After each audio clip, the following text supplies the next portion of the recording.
नमस्कार, आवाज अड्डा में आपका स्वागत है। आपके साथ मैं हूं विपिन भट्ट। बंगाल में चुनाव 6 महीने के आसपास दूर है, लेकिन वहां का सियासी पारा जबरदस्त उबाल पर पहुंच चुका है। ऐसे उबाल पर जिससे पिछले कुछ दशकों में तो शायद नहीं देखा गया, क्योंकि इस बार बंगाल में ममता का मुकाबला करने के लिए खड़ी है बीजेपी। एक तरफ खांटी बंगाली नेता है तो दूसरी तरफ सिस्टमैटिक तैयारी के साथ चुनाव लड़ने वाली पार्टी है। लेकिन इस चुनावी टक्कर में जो एक बात बहुत प्रमुखता से उभरी है वो है हिंसा।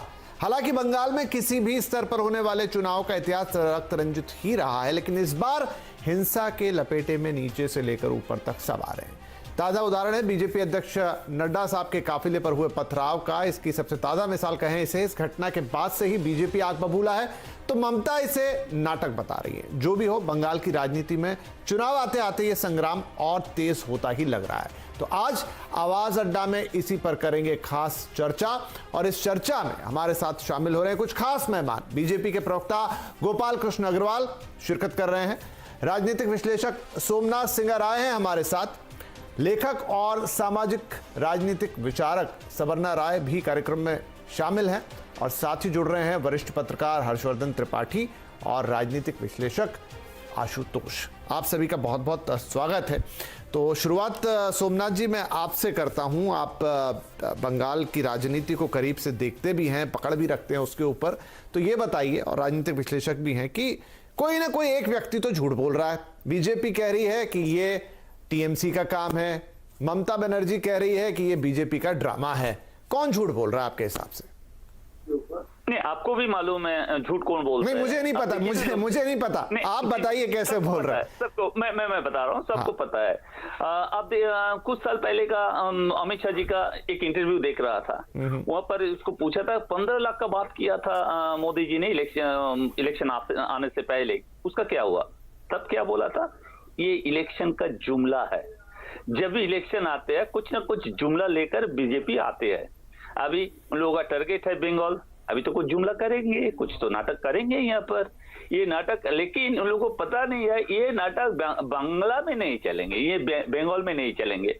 झूठ कौन बोल रहा है? जुमला जो सब ये इंडियन पॉलिटिक्स में लेकर आया जो लोग, उसका नाम है बीजेपी पार्टी। मैं नहीं बोल रहा हूँ, ये अमित शाह जी ने खुद बताया था। आप ही नहीं, मेरे को नहीं सोमनाथ जी, ये बात मेरे को समझ में नहीं आई। आपने एक जुमले का उदाहरण दिया कि इतने पैसे देंगे, 15 लाख रुपए देंगे, और एक कल की घटना है, पत्थर नहीं, तो इसे कैसे अंदाजा लगाया जाएगा कि इससे झूठ बोल रहा है कोई? नहीं, मैं बता रहा हूँ। कुछ टाइम पहले कैलाश विजयवर्गीय जी एक टीवी इंटरव्यू टीवी में था, उन्होंने दिखा रहा था बंगाल गवर्नमेंट को, उन्होंने एक चिट्ठी भेजा है जहां पर लिखा था कि ऐसे ऐसे हमला होगा जेपी नड्डा साहब का ऊपर। आपको मैं एक सिंपल क्वेश्चन पूछ रहा हूं, Z+ कैटेगरी मिलने वाले एक लीडर का सामने पीछे 50 बाइक जाता है क्या? प्राइम मिनिस्टर को जैसे सिक्योरिटी मिलता है, उसका सामने 50 बाइक फ्लैग लगा के पीछे में 50 बाइक जा सकते हैं? जेपी नड्डा साहब का सामने ऐसा है। कलकत्ता से डायमंड हार्बर का डिस्टेंस है 51 किलोमीटर, सिर्फ 200 मीटर का अंदर ये सब। लेकिन यहाँ पर बंगाल की पुलिस भी तो थी साहब, आप उसका क्यों नहीं वो कर रहे हैं? बंगाल की पुलिस रोक लेती उनको अगर ऐसा था तो। मैं बता रहा हूँ बांग्ला पुलिस अभी भी विश्वास करते हैं यहाँ पर पॉलिटिक्स में खून खराबा पत्थरबाजी नहीं करेंगे। उसका ये विश्वास का फायदा लिया बीजेपी पार्टी और बीजेपी वर्कर लोगों ने। उन लोगों को मालूम था जो बंगाल का जो पुलिस है, वो पुलिस को ये मालूम नहीं पड़ेंगे कोई मिছিল का अंदर रहो, पत्थर मारो अपना पार्टी का लीडर का ऊपर, वो पूरा नेशनल न्यूज होगा, उसको लेकर बंगाल में इलेक्शन लड़ सकता है। ये उन लोगों को पता नहीं था। अगर पता पहले से चलते तो बंगाल मतलब बहुत ही भोली भाली है बंगाल की पुलिस। ठीक है सर, ओके। गोपाल कृष्ण अग्रवाल, सोमनाथ सिंह राय कह रहे हैं कि ये सब बीजेपी का खुद का किया, ममता बनर्जी भी यही कह रही है और अब ये भी यही कह रहे हैं। पॉलिटिकल पार्टी के ऊपर विश्वास करना क्या झूठ है? कौन क्या कह रहा है इसको एक तरफ रख दीजिए विपिन जी।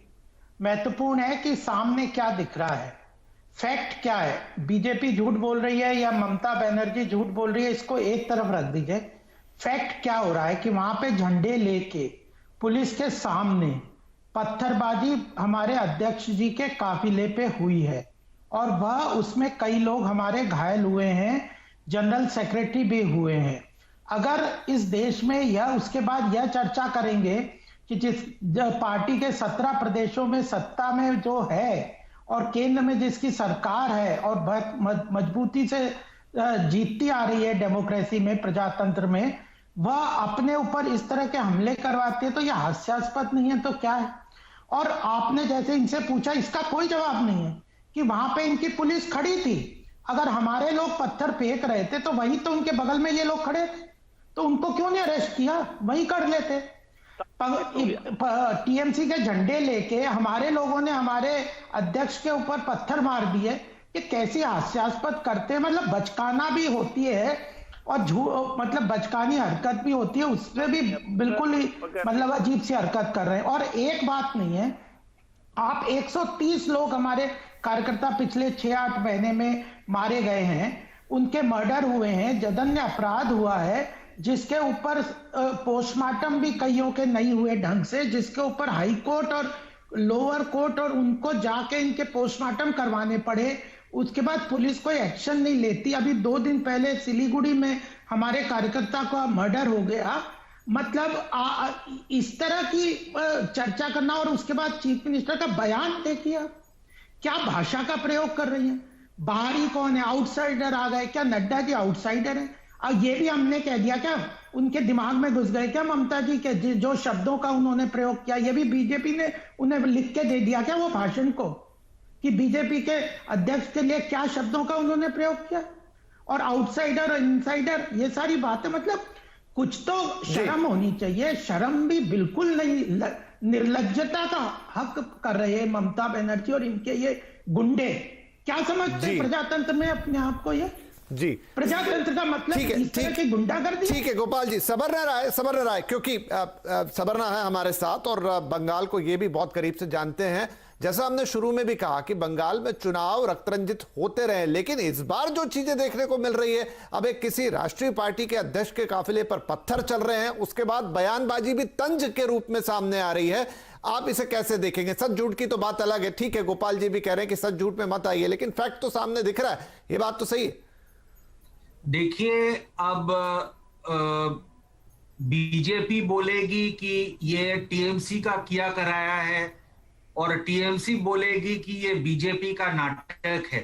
तो जब तक कोई एक प्रॉपर इन्वेस्टिगेशन नहीं हो जाता है, तब ये कोई नहीं कह सकता कि किसने ये करवाया है। ये बीजेपी ने खुद अपने पार्टी के कार्यकर्ताओं, एक मिनट गोपाल जी बोलने दीजिए, एक मिनट बोलने दीजिए, करवाया है। एक सेकंड पर इशू ये जरूर है कि हमारे सामने अगर ममता जी के साथ किसी और प्रदेश में इस तरह की घटना होती है तो ये क्या ऐसे बोलेंगे कि इन्वेस्टिगेशन करेंगे, उसके बाद देखा जाएगा। ठीक है, आपका पॉइंट ठीक है, सबरना बोल रहे हैं, उसके बाद लेते जी सबर। स्पेशली आफ्टर 2019 जनरल इलेक्शन, जहां की बीजेपी को 22.25% का वोट में, मतलब वोट परसेंटेज में इंक्रीज हुआ, बढ़त हुआ, और टीएमसी को बहुत ही मामूली परसेंटेज बढ़त हुआ with respect to the 2016 election 3.48।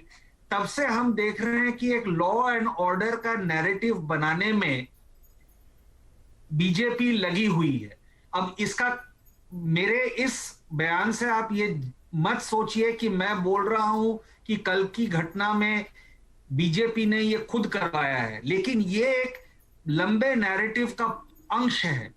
तो मेरे हिसाब से मेरे को ये लॉजिक समझ में नहीं आया कि अगर बीजेपी का वोट परसेंटेज बढ़ गया, एक मिनट सबरना साहब, अगर बीजेपी को वहां पर सफलता मिलती है तो वो ये नैरेटिव क्यों बुनेंगे कि लॉ एंड ऑर्डर की प्रॉब्लम है? नहीं, लॉ एंड ऑर्डर की देखिए, अगर आप जनरल बात करें तो आज हम कलकत्ता में रहते हैं, तो लॉ एंड ऑर्डर के सिचुएशन में हमको तो कलकत्ता में कोई, I am a citizen of Calcutta, हमको तो लॉ एंड ऑर्डर में कोई प्रॉब्लम दिखता नहीं है। या आउटसाइड डिस्ट्रिक्ट्स में भी जो आरएसएस की शाखाओं ने 2004 से काम चालू किया है, वो ना तो सीपीएम को पता था क्योंकि वो कलकत्ता सेंट्रिक पार्टी थी, ना तृणमूल वालों को इतना पता था, जब तक कि ये 2019 का इलेक्शन हुआ नहीं, तब तक ये पता ही नहीं लगा कि कितना घुस चुकी है बीजेपी और बीजेपी के जो सोशियो पॉलिटिकल कल्चरल ऑर्गेनाइजेशंस हैं, वो रंध्र रंध्र में घुस गई है बंगाल के। तो इसका मतलब है कि पार्टियां सो रही थी, आप कह रहे हैं। अगर मैं आपको अगर इस बात से भी ले लूं कि आप कह रहे हैं कि अंदर घुस गए हैं, तो वो घुस के क्या लोगों की हत्या कर रहे थे, वो घुस के क्या लोगों को मार रहे थे, वो घुस के लोगों का सामान छीन रहे थे, आप कह रहे हैं पता नहीं चला। सोचिए कि आज बीजेपी का जो कल्चर है पॉलिटिक्स करने का बड़ा डिफरेंट है टीएमसी के तरफ से। TMC is not an organised party, whereas BJP is a very disciplined and an organised party. वो लोग काम शुरू करते हैं बहुत पहले से और बहुत ग्रासरूट लेवल से काम। तो उसमें क्या गलत है? उसमें क्या गलत है? कोई गलत नहीं है, मैं तो ये नहीं बोल रहा हूं कोई गलत है। उसकी सजा देना चाहते हो एकेडमिक हमारे कार्यकर्ताओं को? खोला, इन्होंने अपनी डिस्पेंसरीज खोली, स्कूल्स खोले, सब तरह के सोशल इंस्टीट्यूशंस को खोला और अपने आइडियोलॉजी को ये लोग एक फैलाते गए। तो ये टीएमसी के रूल से चालू नहीं हुआ है, ये लेफ्ट फ्रंट के रूल से ही चालू हुआ है और मेरे अंदाज से ये 2004 से चालू हुआ है। और लेफ्ट फ्रंट भी सोती रही, क्योंकि मैंने जैसे बोला कि ये कैलकाटा सेंट्रिक पार्टी थी और टीएमसी भी। ठीक है, आगे बढ़ते हैं। ठीक है, चलिए, आपने बहुत कुछ विश्लेषण किया, मैं आगे बढ़ता हूं। अब हर्षवर्धन, अब यहां पर जो हिंसा हम देख रहे हैं, आरोप एक दूसरे पे लग रहे हैं, और पहले भी हमने देखा कि बीजेपी के कार्यकर्ताओं की, कई कार्यकर्ताओं की एक के बाद एक हत्या हुई है। उससे तो यही समझ में आता है कि एक बौखलाहट दिख रही है टीएमसी के अंदर। आप चाहे उसे 2019 के चुनावी नतीजे कह लें या जो भी कह लें, लेकिन एक बौखलाहट साफ दिखाई दे रही है, और उसका जवाब क्या सिर्फ हिंसा हो सकता है?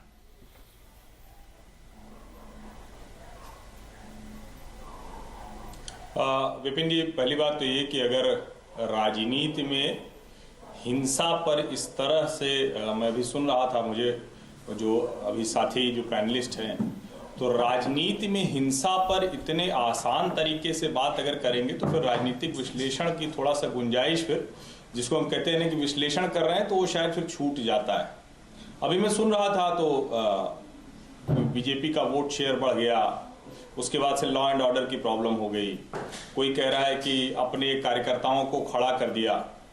मुझे लगता है कि कल का जो दृश्य था वो वीडियो किसी ने भी या तो ठीक से देखा नहीं है, या देखते वक्त ये ध्यान में आया कि चूंकि अमित शाह हैं, बहुत ताकतवर नेता हैं, उन्होंने सब योजना बना के भेजा है, तो वो सब एक तरह से कहें कि प्रोपागेंडा में हो रहा था।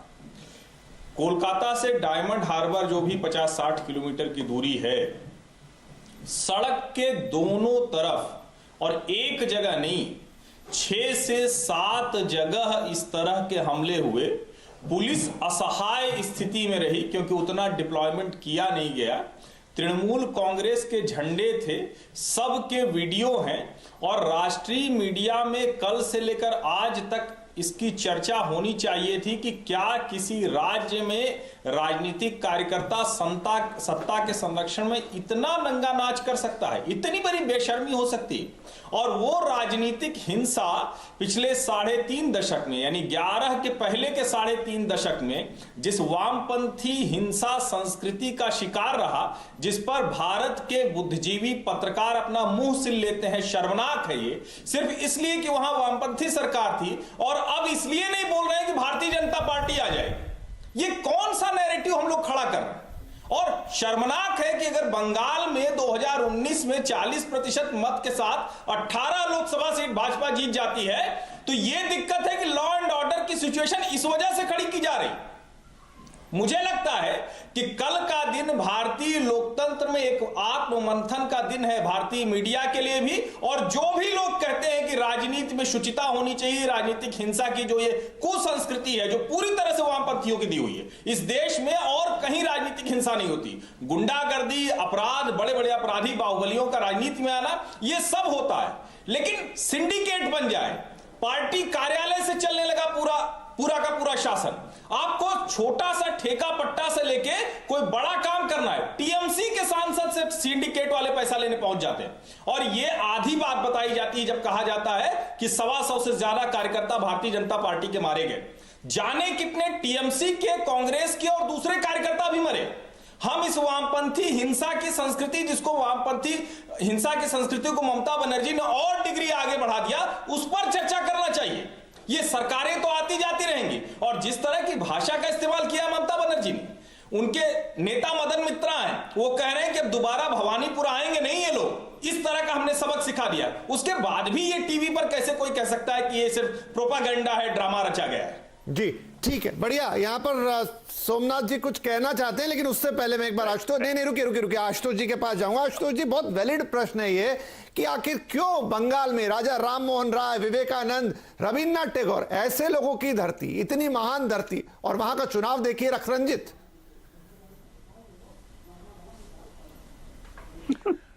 मुझे लगता है कि एक तरफा डिबेट हो रही है, एकांगी डिबेट हो रही है।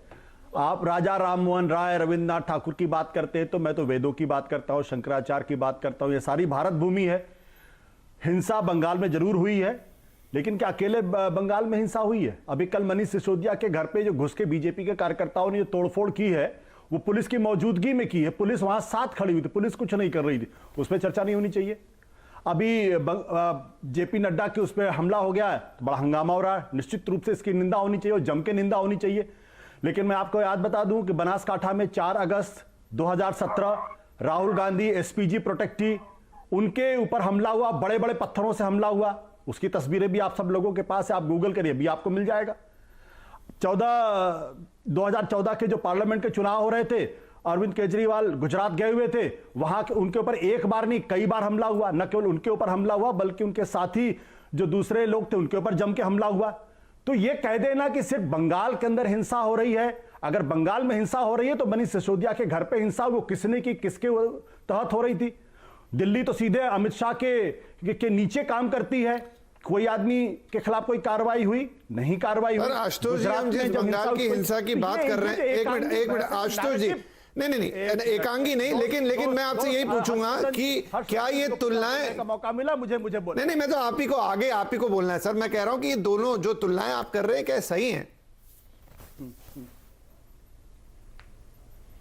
नहीं, मैं बिल्कुल, मैं तो राजनीति में किसी भी तरीके की हिंसा के खिलाफ हूं। लेकिन सवाल इस बात का है कि जो नैरेटिव पूरे देश के अंदर बिल्ड किया जा रहा है कि बंगाल एकमात्र सबसे कंडेम, सबसे रक्तरंजित, सबसे खराब है और सिर्फ टीएमसी और ममता बनर्जी ही इसके लिए जिम्मेदार है, वामपंथी ही इसके लिए जिम्मेदार है, उन लोगों को भी जरा अपने गिरेबान में झांक कर देखना चाहिए कि क्या मनीष सिसोदिया याद नहीं आती, जिनके घर के अंदर घुस के, घर के एक डिप्टी चीफ मिनिस्टर के घर के अंदर घुस के, जहां पुलिस की सिक्योरिटी है, उस पर क्यों नहीं बोलते? उस पर बोलते समय मुंह में बर्फ क्यों जम जाती है, दही क्यों जम जाती? मेरा सवाल इस बात को लेकर कि दिलीप घोष का पूरा बयान अगर आप पिछले 1 साल का देख लीजिए, तो जिस गंदी भाषा में वो आदमी बात करता है, जो कहता है कि हम तो चमड़ियां उधेड़ लेंगे, ये अधिकारी समझ लें इस बात को। और जो हमारी जो सरकारें थी वहां पे जो सीएम प्रोटेस्ट कर रहे थे, उनको कुत्तों की तरह गोली मारी गई थी। ये दिलीप घोष कौन है? या आरएसएस की शाखा से निकले हुए हैं? क्या शाखा में यही उनको ट्रेनिंग दी जाती? इसी तरीके से भाषा का इस्तेमाल करिए। हम तो मानते हैं कि भारतीय जनता पार्टी और आरएसएस इस देश के अंदर जो है वो एक वैकल्पिक संस्कृति की बात करती है, जो भारत के गौरव की बात करती है, और वहां एक आदमी इस भाषा में बात करता है और ऐसे आदमी को वहां के पार्टी का अध्यक्ष बना। तो यह एकांगी बहस नहीं होनी चाहिए। अगर गुजरात के अंदर टीएमसी के कार्यकर्ताओं ने हिंसा की है, इसकी निंदा होनी चाहिए, और अगर उनके खिलाफ कार्रवाई होती है तो कड़ी से कड़ी कार्रवाई होनी चाहिए। लेकिन फिर आप दिलीप घोष जो प्रोवोकेटिव भाषा दे रहे हैं, उनके खिलाफ क्यों नहीं कार्रवाई होनी चाहिए? ये जो गुजरात के अंदर राहुल गांधी पर हमला हुआ, वहां कार्रवाई क्यों, उस पर बहस क्यों नहीं होनी चाहिए? मनीष सिसोदिया पर जब हमला हुआ, उनके घर के अंदर डिप्टी चीफ मिनिस्टर घर पर हमला हुआ, अमित शाह की सीधे दिल्ली की पुलिस को कंट्रोल करते हैं, उनके वो क्यों नहीं रिपोर्ट मांगते? पश्चिम बंगाल के राज्यपाल महोदय खड़े होकर पॉलिटिक्स तो करते हैं, लेकिन दिल्ली के लेफ्टिनेंट गवर्नर साहब से रिपोर्ट क्यों नहीं मांगी जाती कि भाई आपके रहते हुए पुलिस कमिश्नर साहब जरा बताइए ये डिप्टी सीएम के घर में कैसे घुस गए? तो मैं इसीलिए बार बार कह रहा हूं, एकांगी बहस नहीं होनी चाहिए। नहीं एकांगी बहस नहीं, ना नैरेटिव सेट हो रहा है, ना एकांगी बहस हो रही है। जो आपने इंसिडेंट्स बताए उन पर भी बातें हुई, बहस भी हुई। फिर भी मैं गोपाल कृष्ण जी के पास जाता हूं। आप कह रहे हैं कि एकांगी बहस हो रही है, गोपाल जी ये कह रहे हैं कि एक तरफा हम सिर्फ बंगाल को टारगेट कर रहे हैं, लेकिन बात जब मनीष सिसोदिया की आती है, बात जब राहुल गांधी की आती है, तो वहां पे कोई जवाब नहीं देता, वहां पर लोगों के मुंह में बर्फ जम जाती है। देखिए विपिन जी, एक चीज, ये भाषण इन्होंने बड़ा अच्छा आशुतोष जी ने देने की कोशिश की है। जब राहुल गांधी पे हमला हुआ तो उस वक्त उसकी चर्चा हुई थी। जब जिस पे जहां हमला होगा, जब उत्तर प्रदेश में कोई घटना होती है तो उस पे चर्चा होती है, 10-10 दिन तक होती है। तो आज हम पश्चिम बंगाल में चर्चा कर रहे हैं, तो फिर हम आप दूसरी बातें कर रहे हैं। अरे पश्चिम बंगाल में जो कल हिंसा हुई और जो इतने दिनों से हिंसा हो रही है और उसकी विक्टिम भारतीय जनता पार्टी के कार्यकर्ता हैं और वह पार्टी और कौन कर रहा है वहां पे सत्ता में, ये चीजों को आज उसी को तो उजागर करेंगे। जिस दिन आप कल दिल्ली की करोगे तो हम दिल्ली की बातें करेंगे। तो इस तरह की जो नैरेटिव को सेट कौन कर रहा है, आशुतोष जी को जवाब देना चाहिए कि जब बंगाल की बात आपने विषय बंगाल का रखा, बंगाल में जो हमारे अध्यक्ष के ऊपर हमले की बात चल रही है, तब फिर कह देना कि अरे तो 1947 में चले जाओ, 1947 में क्या हुआ था। तो क्या यह बात है क्या? दूसरी बात, एक चीज हमें और समझनी पड़ेगी, देश में law and order, federal structure की हम इतनी बात करते हैं, प्रजातंत्र की बात करते हैं, लॉ एंड ऑर्डर किसकी जिम्मेदारी है? स्टेट की है ना। तो अकाउंटेबिलिटी किसकी होगी? ममता बनर्जी के स्टेट में यह जो हिंसा हो रही है उसकी अकाउंटेबिलिटी भारतीय जनता पार्टी के कार्यकर्ताओं पे डाल दोगे आप, वो भी एलिगेशन के बेस पे। क्या प्रूफ है कि भारतीय जनता पार्टी के? तो यह ममता बनर्जी के गुंडे ये एलिगेशन लगा रहे हैं और हमारे सामने वीडियो है, हमारे जनरल सेक्रेटरी और अध्यक्ष जी के कारों पे हमले हुए, मारे जा रहे हैं, उनकी चर्चा नहीं करोगे? तो ये क्या तरीका है? यह नरेशन कौन सेट करता है इस देश में, वह पूरी तरह से स्पष्ट हो रहा है। चाहे आप अभी मैं किसानों के एजिटेशन में दे दूं, वहां पे प्रशांत भूषण इनके साथी किस तरह की बातें करते हैं।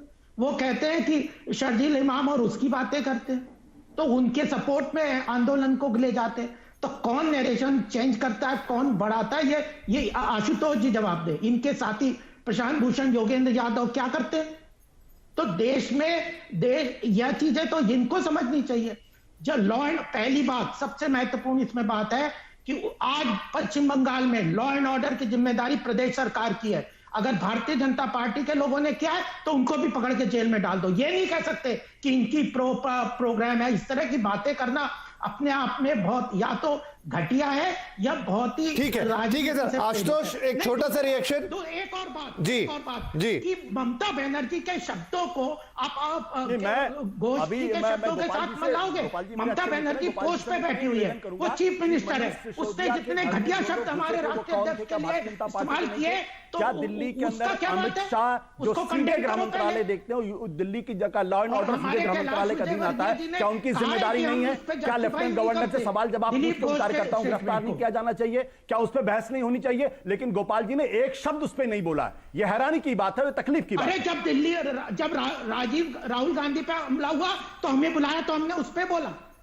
और आज आपने कैलाश विजयवर्गीय जी का स्टेटमेंट सुन लो। उन्होंने कहा है कि दिलीप घोष जी ने जो शब्द किए हम उसको जस्टिफाई नहीं करते, गुस्से में किए हैं, लेकिन हम उनसे बात करेंगे। और ये ममता बनर्जी का शब्द बताओ कहां है? उनके सारे यहाँ पे प्रवक्ता भी यहाँ पे ये कह रहे हैं। हमारे जनरल सेक्रेटरी ने जिसके ऊपर हमला हुआ, जिसको चोट लगी है, उसने कहा है। प्रजातंत्र में क्या आप नरेशन को कंट्रोल करके एक को विक्टिम बना दोगे? अरे आज मैं पूछना चाहता हूं इनसे, आशुतोष जी से, कि ममता बनर्जी के साथ, जी बिल्कुल है, आ रहा हूं आपके पास। ममता बनर्जी के साथ अगर उत्तर प्रदेश में ये होता, ठीक है, ये सारे ठीक है सर, हमला और ये करके चलिए कर रहे होते बीजेपी को। सोमनाथ सिंह, ठीक है, सोमनाथ सिंह हो गया गोपाल जी, सही है, वैलिड जी। आ रहा हूं आपके पास भी आ रहा हूं, लेकिन एक बार 20 सेकंड दीजिएगा जी। आता हूं, सोमनाथ सिंह आए, बोलिए, काफी देर से बोलना चाह रहे हैं। मैं आ रहा हूं हर्षवर्धन जी आपके पास, डिबेट तो खुल गई है। नहीं, मैं 2-3 पॉइंट मैं रखना चाहता हूं। पहली बात, प्रवक्ता है गोपाल कृष्ण जी, अभी तो 130 से 127 कीजिए कम से कम। वो बंधु प्रकाश पाल, उसका बीवी और उसको बच्चों को भी आप लोग ये मर्डर में लेकर आया था ना, तृणमूल कांग्रेस वाले ने मर्डर किया था। महत्वपूर्ण है, यही तो प्रॉब्लम है। मैंने सुना है CNBC आवाज में डिबेट करना, दूसरा चैनल में डिबेट करना फर्क होते हैं। यहाँ पर झगड़ा नहीं सुनाई देते हैं, बोलने का मौका भी मिलता है सबको। आप आपका टाइम में बोलिए ना बॉस। मैं बोल रहा हूँ 127 बोलिए, इसका बाद और कम हो जाएगा। आप देखना कितना कम हो जाएगा। सब अपने अपने, ये दिलीप घोष का आदमी राहुल सिन्हा का आदमी को मारा है, राहुल सिन्हा का आदमी मुकुल रॉय का आदमी को मारा है। ऐसे करते करते देखना कहां पर आते हैं आपका ये मर्डर करने का शंका। और मिस्टर हर्षवर्धन जी ने बोल रहा था 6 जगह नहीं, एक ही जगह हुआ 51 किलोमीटर में। ये नड्डा साहब का जब मिছিল वापस आ रहा था ना, तब सरिसा में वो लोग खाना खाया, वहां पर हमारा 10 कार्यकर्ता को उन लोगों ने मारा। 3 अभी बहुत सीरियस इंजरी लेकर हॉस्पिटल में भर्ती है। एक भी नेशनल चैनल में नहीं दिखाया, आपने भी उसको लिए बात नहीं किया। जब वो लोग वापस आ रहा था डायमंड हार्बर से कलकत्ता के लिए, तब वहां पर बैठा था वो लोग साइड में, कुछ भी नहीं किया। सरिशा में उन लोगों को मारा, पीटा, इंजर्ड हुआ, 3 सीरियसली इंजर्ड होकर अभी भी हॉस्पिटल में है। और ये आप बोल रहा था विपिन जी, आप बोल रहे थे यहाँ पर दंगा होगा, हम लोग को तो ये पहले से ही डर था। जब बीजेपी ने बोला था टारगेट बंगाल, तब हम लोग को मालूम था कुछ ना कुछ ये लोग करेंगे।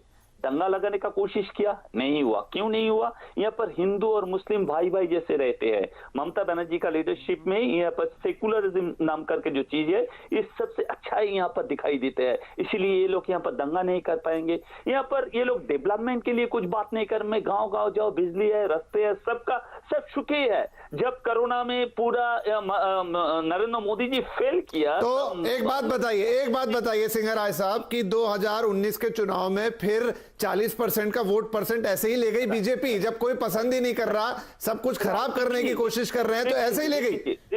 वही तो मैं बोल रहा हूँ विपिन जी, तृणमूल कांग्रेस का वोट था 40%, 1% भी घाटा नहीं हुआ, 43%। नहीं, वो छोड़ दीजिए, बीजेपी का बताइए। अगर वो सब खराब कर रहे हैं तो फिर कैसे ले गए? बता रहा हूँ, एक मिनट बता रहा हूँ। जब यहाँ पर सीपीएम और हर्षवर्धन जी को मालूम होगा, सीपीएम जब यहाँ पर राज करते थे ना, तब भी ऑपोजिशन का वोट 39%, 40% रहते ही थे कांग्रेस का। आप देख लेना, ये पुराना इतिहास है यहाँ का। ये अभी बीजेपी डेफिनेटली यहाँ पर मेन ऑपोजिशन पार्टी है। नहीं, इतिहास को छोड़ दीजिए, लेकिन कोई किसी को वोट तो तभी देगा ना जब वो कुछ करेगा। रहते उसको 40% रहती है, ये पहली बार नहीं हुआ। लेकिन अगर तृणमूल कांग्रेस का वोट कम होता था, तब हम लोग को चिंता करने का विषय होता। तृणमूल कांग्रेस का वोट कम नहीं हुआ, उसका वोट भी इतना पैसा डालने के बाद, इतना इसका खिलाफ। तो फिर प्रशांत किशोर की जरूरत क्यों पड़ रही है? फिर प्रशांत किशोर की क्यों जरूरत पड़ रही है तृणमूल को? आप पार्टी के अंदर ही दिक्कत हो रही है। जैसे मोदी जी को एक बार जरूरत पड़ा, प्रशांत किशोर को हम लोग को पड़ा, ऐसा फर्क नहीं है। मोदी जी को पड़ा था ना प्रशांत किशोर का, वो छोड़िए, आज मैं पूछ रहा हूँ कि इनकी क्यों जरूरत पड़ रही है। अगर मोदी जी का बात आएगा तो छोड़ूंगा, और हमारा बात आएगा तो मैं उसको नहीं, वो नहीं कह रहा। तो आप आज के संदर्भ में बात कीजिए, वॉट अबाउटरी करने से कुछ नहीं होगा। नहीं, वही बोल रहा का बात कर रहे हैं। ममता बनर्जी, बेगम ममता बनर्जी जमात का मुंह है। ममता बनर्जी का भी कौन सा मुंह रुकता है? वो भी तो कुछ भी बोलती है। जो कल उन्होंने नड्डा जी को बोला, वो मुख्यमंत्री है बंगाल की, बोलना चाहिए उनको ऐसा। बैठे बीजेपी प्रवक्ता ने किया, ये शाकचुन्नी है, ये बोला था ये जमात का दलाल है, ये पाकिस्तान का चोर है, ये बांग्लादेश बनाना चाहते हैं।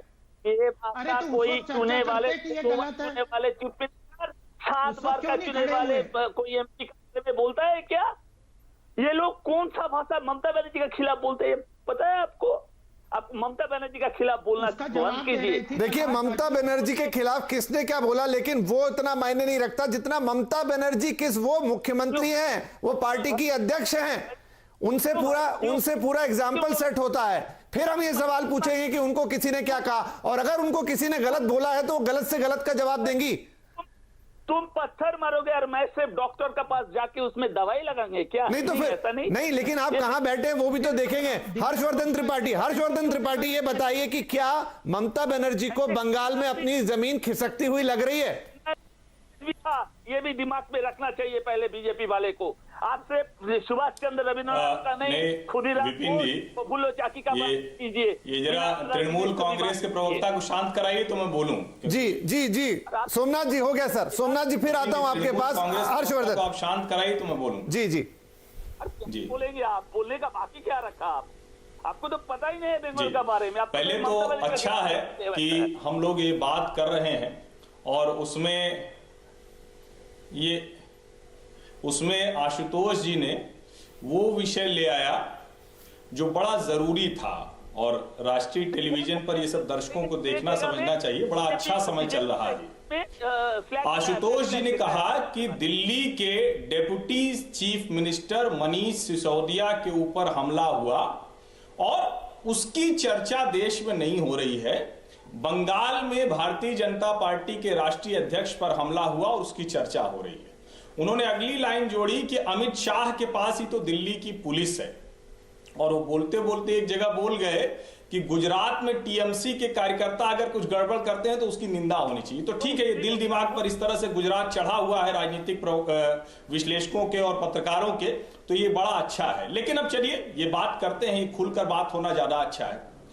जो वीडियो आया है जिसको आतिशी मारलेना ने अपनी ट्विटर टाइमलाइन पर रखा हुआ है, जिसमें 12/7/2020 सोमवार मंडे 12:00 लिखा हुआ है। अगर हम उसको अलग अलग फॉर्मेट से देखें तो वो 12 जुलाई होगा या 7 दिसंबर होगा। सोमवार है तो वो 7 दिसंबर ही है, क्योंकि 12 जुलाई को रविवार था, 2020 की बात करें। इसका मतलब कि उस वीडियो में कहीं कुछ गड़बड़ है। अब गड़बड़ क्या है वो मैं आपको बताता हूं। ये समझ लेंगे तो समझ में आ जाएगा कि क्यों बंगाल की हिंसा को जल्दी से कवर अप करने की कोशिश होती थी। पहले वामपंथी पत्र क्या है कि अब उस विचारधारा से आगे मामला बढ़ गया कि चलो ठीक है, वामपंथी न सही तो भाजपा ही ना आने पाए। ये बड़ा विचित्र है। मतलब इस देश में पत्रकारिता का ये आलम हो गया है, इतना गड़बड़ हो गया है। 7 दिसंबर के वीडियो को 3 दिन की चर्चा के बाद, जिस दिन जेपी नड्डा पर हमला हुआ बंगाल में, और उस हमले को सामान्य प्रदर्शन से जोड़कर पिछले 24 घंटे से प्रोपागेंडा किया गया। और मैं कह रहा हूं कि अगर मनीष सिसोदिया के ऊपर या अरविंद जी को दिल्ली की पुलिस ने रोक दिया तो इस पर बिल्कुल चर्चा होनी चाहिए। किसी भी घटना पर चर्चा से रुकना नहीं चाहिए। लेकिन मैं फिर वही कह रहा हूं कि सैकड़ों कार्यकर्ता जहां मार दिए जाएं, जहां लगातार वामपंथी शासन से लेकर और 2011 के बाद दोबारा चुने जाने के बाद भी ममता के राज में राजनीतिक हत्याएं हों, उसको आप धरना प्रदर्शन से जोड़ेंगे। उसके तुलना का तरीका आप देख लीजिए।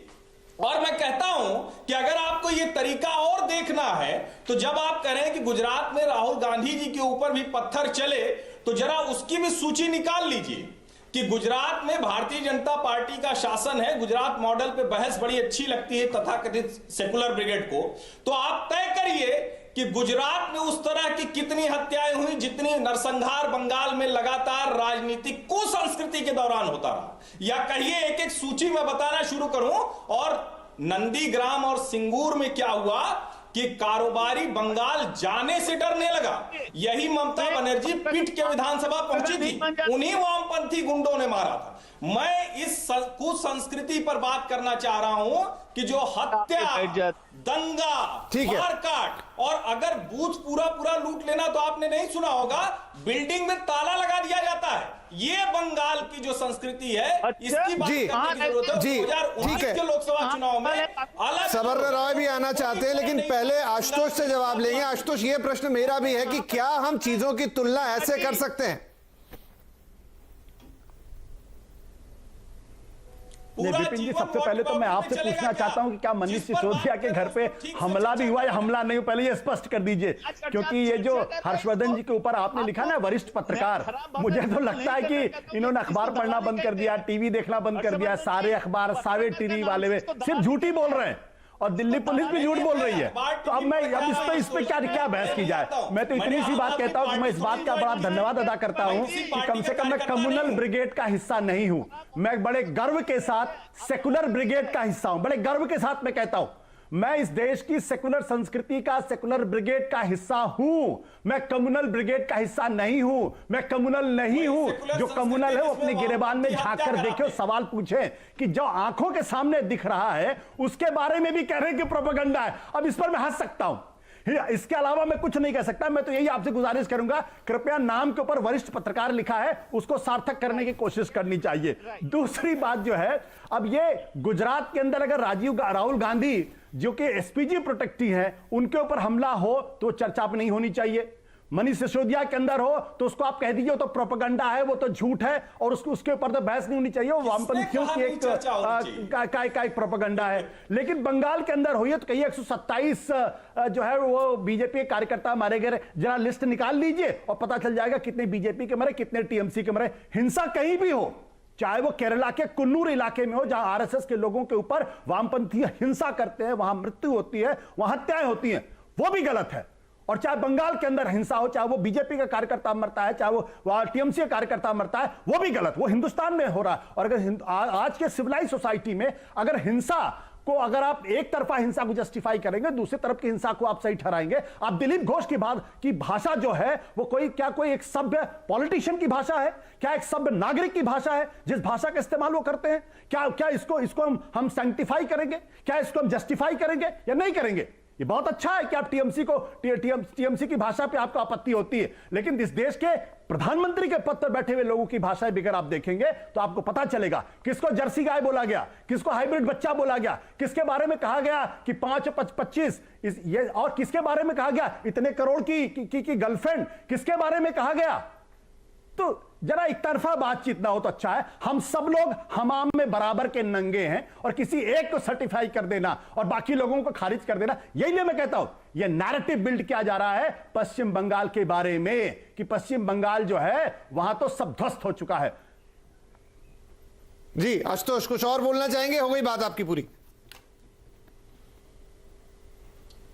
नहीं, मैंने अपनी बात कर दी। मैं तो इतनी सी बात कहूंगा कि अपने मित्र हर्षवर्धन जी को कि भाई थोड़ी तो पत्रकारिता बचाए रखिए, अन्यथा जो मनीष सिसोदिया के घर पे हमला होता है और आप उसको प्रोपेगेंडा और फिक्शनल बता देते हैं तो बड़ी तकलीफ होती है। तो खैर हर्षवर्धन जी के अपने विचार होंगे, लेकिन आशुतोष जी जब मनीष सिसोदिया के घर पे हमला हुआ तो उसकी भी चर्चा हुई है। राहुल गांधी पर कि मनीष सिसोदिया के घर पे हमला हुआ जो जी विपिन जी 30 सेकंड। विपिन जी मैं आपसे पूछता हूं, मनीष सिसोदिया के घर पे हमला हुआ, आप इस बात से सहमत है सहमत नहीं है? ठीक है आशुतोष, हाँ बोल ले पहले फिर मैं बोलता हूं। नहीं 30 सेकंड सिर्फ मुझे दीजिए, मैं अभी साफ कर देता हूं। 30 सेकंड। जी हैं, बोलिए। अब क्या साफ करेंगे? मैं बोलूं आपका विपिन जी? कैरेक्टर साफ हो गया यहाँ पर। आप जहां पर देख रहा था 51 किलोमीटर में 6 जगह। ठीक है सिंगर साहब, एक मिनट बोलने दीजिए, वीडियो रिकॉर्ड बोलने दीजिए। सवाल पूछ रहे हैं, वो सवाल पूछ रहे हैं कि मनीष सिसोदिया के घर पे हमला हुआ या नहीं हुआ। मैं ये कह रहा हूं कि मनीष सिसोदिया के घर पे जो प्रदर्शन, जो हमला, जो भी हुआ, अगर वो वीडियो ठीक कह रहा है तो वो 7 दिसंबर का हो सकता है। तो 3 दिन क्यों लग गए मनीष सिसोदिया को ये बताने में कि मेरे ऊपर जानलेवा हमला हुआ? ये क्यों कहा गया? क्योंकि ये लगा कि आज भारतीय जनता पार्टी के राष्ट्रीय अध्यक्ष के ऊपर सचमुच जानलेवा हमला हुआ है। और वहां जो पत्रकार गए थे कवरेज में, आप मत बात कीजिए। मुझे नहीं समझ में आता कि आशुतोष जी अखबार पढ़ने के अलावा पत्रकारों से बात करने लगे हैं कि अब छोड़ दिया है सब कुछ। उन्होंने मुझे यह भी कह दिया कि पत्रकारिता थोड़ी बचाइए। यही संकट है, यही संकट है। जब तक आप चाहेंगे, जिसको आप चाहेंगे उसको मानेंगे पत्रकार, उसके अलावा पत्रकार नहीं है। अरे आपको क्या लगता है? आपसे ज्यादा प्रामाणिकता के साथ पत्रकारिता करते हुए आया हूं। मैं टीवी का संपादक नहीं रहा कि मेरे अंदर कोई गिल्ट होगी। मैं नहीं रहा कि मुझे ये चिंता हो कि मैंने अपने रहते सब बर्बाद किया और बाद में मैं दूसरों को भाषण दूंगा। मैंने नहीं किया है। मैं जितना किया आज तक कोई उंगली नहीं उठा सकता। आपको तो खुद गिल्ट करना पड़ता है। चैनल नहीं, आप दोनों ही हमारे पैनल के वरिष्ठ संपादक हैं। बातचीत की बात अलग है, मुद्दों की बात अलग है, टकराव की बात अलग है, विचारधारा की बात अलग हो सकती है, लेकिन आप दोनों ही यहाँ पर बोलना पड़ेगा। सम्मानीय पत्रकार हैं। आशुतोष जी 30 सेकंड, फिर मुझे ब्रेक लेना है। जी बोल दीजिए। नहीं निजी टिप्पणी नहीं मुझे बोलना पड़ेगा। देखिए मनीष सिसोदिया के घर पे हमला हुआ, पहले तो जो बात कह रहे थे उसको हटा दिया उन्होंने कि पहले 7 दिन, अब कम से कम ये तो मान लिया कि 3 दिन या 4 दिन पहले हुआ। अब आपत्ति इस बात पे कि आज क्यों हुआ? हकीकत ये है कि किसी दिल्ली के एक पत्रकार को फोन करके, हाँ उन्होंने पहले भी यही कहा था। उन्होंने पहले सिर्फ उन्होंने कहा था कि इसमें अंतर है, कहा पहले भी उन्होंने यही था। करके ही छापते हैं, वो ऐसे नहीं छापते 3 दिन पुरानी खबर को आज ले आते। तो ये बाकी उनकी जो व्यक्तिगत टिप्पणी में उसमें कोई टिप्पणी नहीं करूंगा। नहीं पर आशुतोष जी देखिए निष्पक्ष रूप से बात साफ कर दूं कि उन्होंने पहले भी ये नहीं कहा था कि हमला नहीं हुआ है। उन्होंने सिर्फ ये कहा कि जो वीडियो आया है उसमें प्रॉब्लम लगती है। पत्रकारिता की राजनीति नहीं करनी है। नहीं वो उसके बहाने। चलिए पहली बात तो उन्होंने ये मान लिया कि कम से कम इस तरीके की कोई घटना, पहले तो मान नहीं रहे थे। ठीक है चलिए लेकिन इसमें एक बड़ा सवाल जो मैंने उठाया था उसका उत्तर कोई नहीं दे पाया कि क्या ममता बनर्जी को अपनी जमीन खिसकती हुई लग रही है पश्चिम बंगाल में। एक छोटा सा ब्रेक लेते हैं, ब्रेक के बाद आएंगे तो समरना राय साहब के पास चलेंगे, उनसे सवाल उठाएंगे और बाकी मेहमानों से भी पूछेंगे कि आखिर ये सब हो क्यों रहा है। आगे चुनाव है ना, बाकी तो ऐसा है नहीं कि एक दूसरे से लड़ने में शायद मजा आ रहा होगा बेवजह में। कोई बड़ा कारण है, चुनाव है, उसके समीकरण क्या बन रहे हैं, क्या सोचा जा रहा है, क्यों ये सब किया जा रहा है। एक छोटा सा ब्रेक लेंगे, ब्रेक के बाद चर्चा। तो तो आवाज अड्डा में बात हो रही है आज की। बंगाल में बवाल क्यों? ताजा मामला है कि बीजेपी अध्यक्ष जेपी नड्डा के काफिले पर बंगाल में हमला हुआ। बीजेपी कह रही है कि ये टीएमसी की तरफ से किया गया। वहां टीएमसी के कार्यकर्ता थे हाथ में झंडे लिए हुए, लेकिन टीएमसी का कहना है कि ये बीजेपी का नाटक है। और कमेंट्स भी आए हैं ममता बनर्जी के इस पर कि किस तरीके से बीजेपी नाटक करके अपने पक्ष में चीजों को दिखाना चाहती है। तो चर्चा यहां जारी है, काफी गर्मागर्म चर्चा ब्रेक से पहले चल रही थी। अब इसे आगे बढ़ाते हैं। सवर्णा राय साहब, जो एक प्रश्न मैंने पूछा था कि 2019 के चुनाव और फिर उसमें बीजेपी को एक बड़ी सफलता, तो क्या उसके बाद से ममता बनर्जी के अंदर या टीएमसी के अंदर एक डर है कि कहीं इस बार 10 साल के बाद अब बंगाल में उनकी जमीन खिसक ना जाए? देखिए, मुझे 2-3 फैक्ट्स को सामने लाने दीजिए जी। मैं बहुत देर से वेट कर रहा हूं। बिल्कुल बिल्कुल, बोलिए। हम लोग बात कर रहे थे 2019 में जो बीजेपी के 22.25% वोट की बढ़त हुई, उसका मेन रीजन 2 है। 2018 में पंचायत इलेक्शन में जिस तरह का वायलेंस टीएमसी ने किया था और करके जो 75 से 80% वोट शेयर लिया था, उसके विरुद्ध में और जो पंचायतों में और ग्रामांचलों में और मोफुसिल टाउन्स में टीएमसी ने सीपीआईएम के कार्डर्स पे बहुत बड़ा वायलेंस किया था, उसके कारण से लोग बहुत नाराज थे तृणमूल कांग्रेस के ऊपर।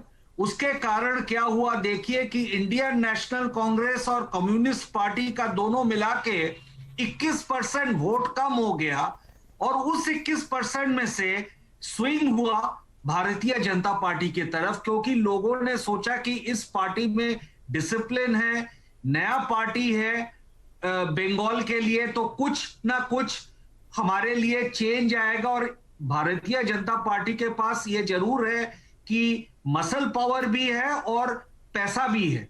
तो this is the main reason, these are the 2 main reasons why the 2019 general elections, parliament elections were so important. But it is also true that because you see, I am not मैं किसी भी party को समर्थन नहीं करता हूं, लेकिन यह जरूर जानता हूं कि तृणमूल कांग्रेस में आज की तारीख में लोग पार्टी के अंदर बहुत नाराज इसलिए भी हैं कि ममता बनर्जी का बेहद सपोर्ट है उनके भतीजे के ऊपर, अभिषेक बनर्जी के ऊपर। Lot of seasoned grassroot politicians are against Mamata Banerjee's blind headed support of Abhishek Banerjee, who is not a grassroot politician. तो इसके चलते भी, जैसे अभी शुभेंदु का मामला उठा था कुछ दिन पहले, तो ये इसी के कारण है जो भी सामने आ रहा हो। लेकिन अगर आप मेरे को पूछेंगे बिटवीन टीएमसी एंड बीजेपी, देखिए बीजेपी बेसिकली एक रिग्रेसिव उत्तर भारतीय पार्टी है जो बंगाल के कल्चर में कभी भी फिट नहीं होगा। और इसके लिए मैं तो चाहूंगा कि बीजेपी नहीं आए बंगाल में, लेकिन यह जरूर है कि मैं टीएमसी का सपोर्टर नहीं हूं, ना ही मैं लेफ्ट का सपोर्टर हूं, क्योंकि लेफ्ट के जमाने में भी जो लेफ्टिस्ट वायलेंस होता था उसके अगेंस्ट में भी मैंने हर समय बात रखी। लेकिन क्या है कि आज बंगाल में मतलब बिटवीन रेड पॉइजन, मतलब यू आर बिटवीन। ठीक है, आपने अच्छा विश्लेषण किया, बस ये बात मुझे समझ में नहीं आई कि क्यों एक उत्तर भारत की पार्टी जाके बंगाल में फिट नहीं हो सकती। देखिए यहाँ तो काम करने वाली बात है। देखिए बंगाल का कल्चर बड़ा डिफरेंट है, बंगाल का कल्चर बड़ा डिफरेंट है। क्या डिफरेंट है? मतलब we are a peace loving state. जिस तरह से माहौल बिगड़ा है, देखिए जी आ रहा हूं। नहीं तो आप कह रहे हैं कि बीजेपी ने आके माहौल बिगाड़ दिया? नहीं, माहौल सिर्फ इन्होंने नहीं बिगाड़ा, माहौल बिगाड़ा है लेफ्टिस्ट ने भी, माहौल टीएमसी ने भी बिगाड़ा है। लेकिन जिस तरह से आज एक लंबा नैरेटिव खींचा जा रहा है, देखिए सेंटर में बीजेपी है तो इसके चलते बीजेपी का बहुत ज्यादा पावर है। वो अगर in spite of the fact that law and order is a state subject, but our chief नहीं, अगर इतना ही पावर है और उससे सब हो जाएगा तो उन्हें इतनी मेहनत करने की जरूरत क्या है बंगाल के अंदर? क्यों आना है नड्डा जी को और काफिला निकालना और पत्थर खाना है? हो जाएगा फिर, पावर है तो। मेहनत कर रहे हैं ना। और आपने ही शुरू में बोला था कि धीरे धीरे ग्रास रूट लेवल पे काम किया। बीजेपी मेहनत नहीं कर रही है। देखिए, किसी भी पार्टी को आने के लिए मेहनत तो करना ही पड़ेगा। वो तो ममता बनर्जी ने भी ज्योति बासु का लाठी, काडर्स का, तो फिर लोगों पे छोड़ा जाए कि वो किसको चुनेंगे, फिर चिंता क्यों करनी है? एक समय था जब तृणमूल कांग्रेस को 2 सीट मिला था और हम लोग हंसते थे कि ये लोग कभी भी पावर में नहीं आ सकते, लेकिन तृणमूल कांग्रेस ने करके दिखाया, ममता बनर्जी ने करके दिखाया। तो जो स्ट्रेटेजिक एडवांटेज आज बीजेपी के पास है, बीइंग इन सेंटर, वो ना तो तृणमूल के पास थी, ना लेफ्टिस्ट के पास थी, लेकिन ये जरूर चलिए, है। मैं ठीक है, मैं गोपाल जी के पास जाता हूं। गोपाल जी, आप अभी इस समय आपके पास पार्टी में सिर्फ विधायक के तौर पे देखे जाएं तो 3 विधायक हैं। ठीक है, 2019 में बड़ी सफलता आपको हाथ आई, लेकिन अब दावा यह आ रहा आपकी पार्टी की तरफ से कि 294 में से 200 सीटें आप लेकर आएंगे। इस दावे के पीछे क्या आपका कॉन्फिडेंस है? देखिए, सबसे बड़ी बात यह है कि बंगाल की जनता अब इस हिंसा से तंग आ चुकी है, त्रस्त हो चुकी है।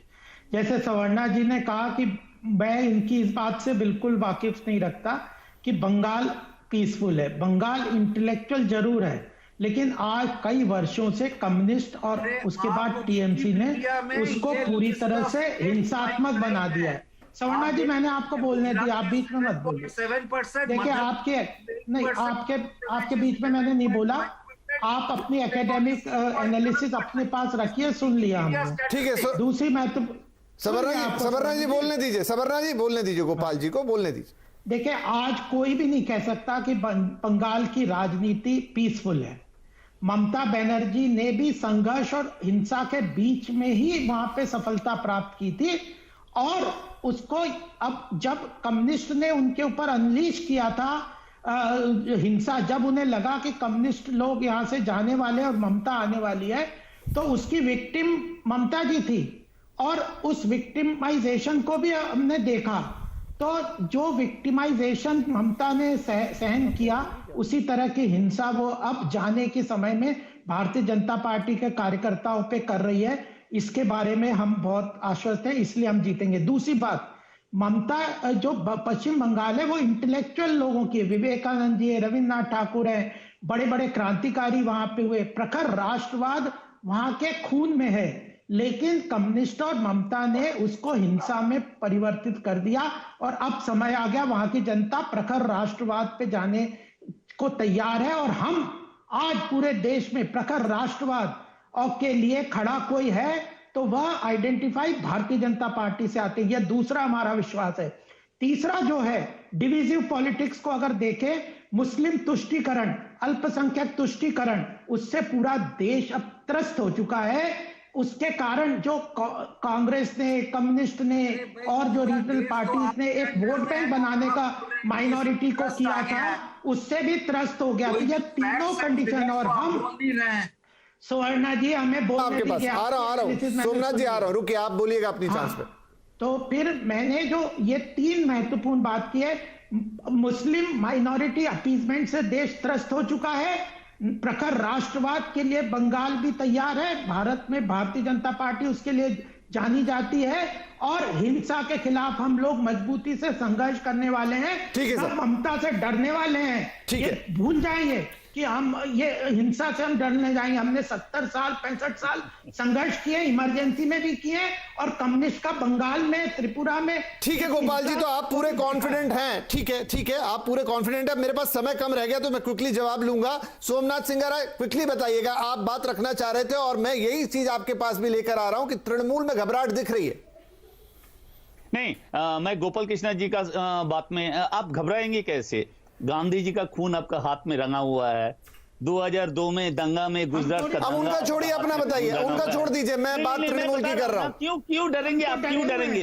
नहीं, मैं डरने का बात नहीं कर रहा हूं। छोड़ दीजिए ना उनकी बात, उन्होंने अपनी बात रख दी, अब इतना समय नहीं है। वो लोग कैसे डरेंगे? इतना उसका बात नहीं कर रहा हूं। नहीं, एक मिनट विपिन जी, एक मिनट। मैं सिर्फ एक ही बात करना चाहता हूं। अभी बंगाल में ये लोग राम मंदिर का बात नहीं करेंगे, ये लोग पाकिस्तान का बात नहीं करेंगे, ये लोग नोटबंदी का अरे बात राम नहीं मंदिर करेंगे, बनाएंगे जीएसटी का हम। बात नहीं क्या करेंगे। उनको जो बात करनी है करने दीजिए, आप अपनी बात बताइए। इसको मालूम अरे है हमने यूपी इलेक्शन में सामने कह राम दिया मंदिर का बात राम मंदिर बनेगा यहाँ पे। पर बोलो आगे क्या कह रहे हैं? यहाँ बंगाल में आएंगे अगर तो मंदिर ये बनेगा। कहेंगे कि यहाँ पर सीए भी आएगा, सीए भी आएगा। हुई है NRC भी लगेगा। मैं ये जरूर बोलूंगा गोपाल कि कृष्ण जी, बोलो आप क्या कह रहे हैं?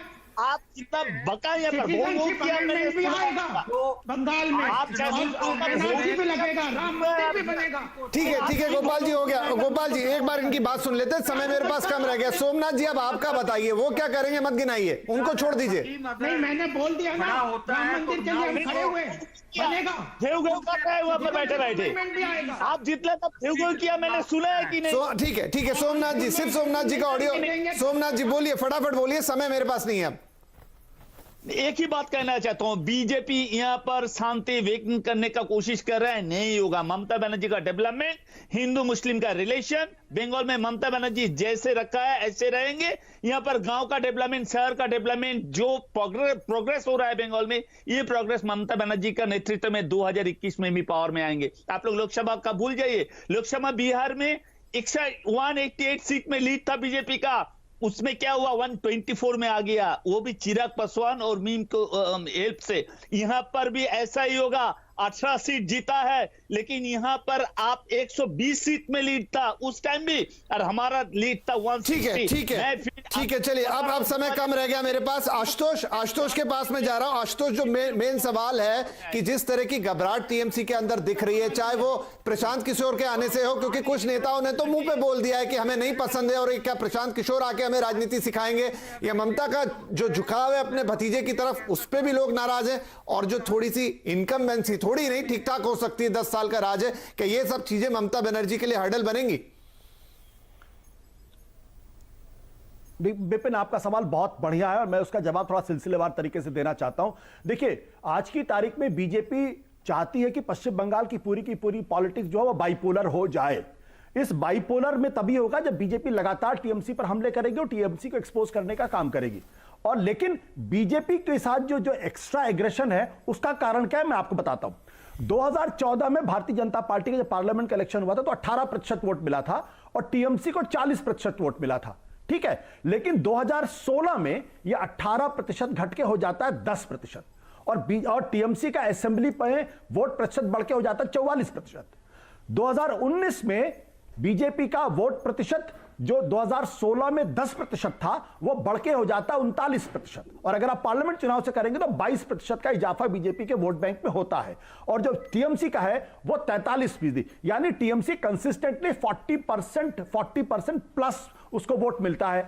बीजेपी को इस बात का डर है कि अगर मोदी मुद्दा बनेंगे तब तो ये 40% बीजेपी अपना वोट शेयर मेंटेन करके रखेगी, लेकिन जहां मोदी मुद्दा नहीं बनते हैं वहां बीजेपी का वोट शेयर घट जाता है। चाहे आप बिहार का उदाहरण ले लें, हरियाणा का उदाहरण ले लें, चाहे आप किसी और स्टेट का उदाहरण ले लें, जहां जहां असेंबली इलेक्शंस हुए हैं वहां बीजेपी का वोट प्रतिशत ड्रास्टिकली कम हुआ है। तो ये जो 8% की जो कमी दिखाई पड़ रही है, अगर वो 39% में अगर 8% कम कर देंगे तो बीजेपी 30-31% पर आएगी। बीजेपी की पूरी कोशिश ये है कि इसको आप ले जाके 40%। ठीक है, मेरा समय बिल्कुल समाप्त हो रहा है जी। हर्षवर्धन, एक एनालिसिस जो एक्स्ट्रा एग्रेशन है बीजेपी का, उसका सबसे हर्षवर्धन ममता को भी लगता है कि उनके साथ। ठीक है हर्षवर्धन, एक एनालिसिस शॉर्टली, बहुत छोटा सा, कि क्या बीजेपी अपने लक्ष्य को पा पाएगी?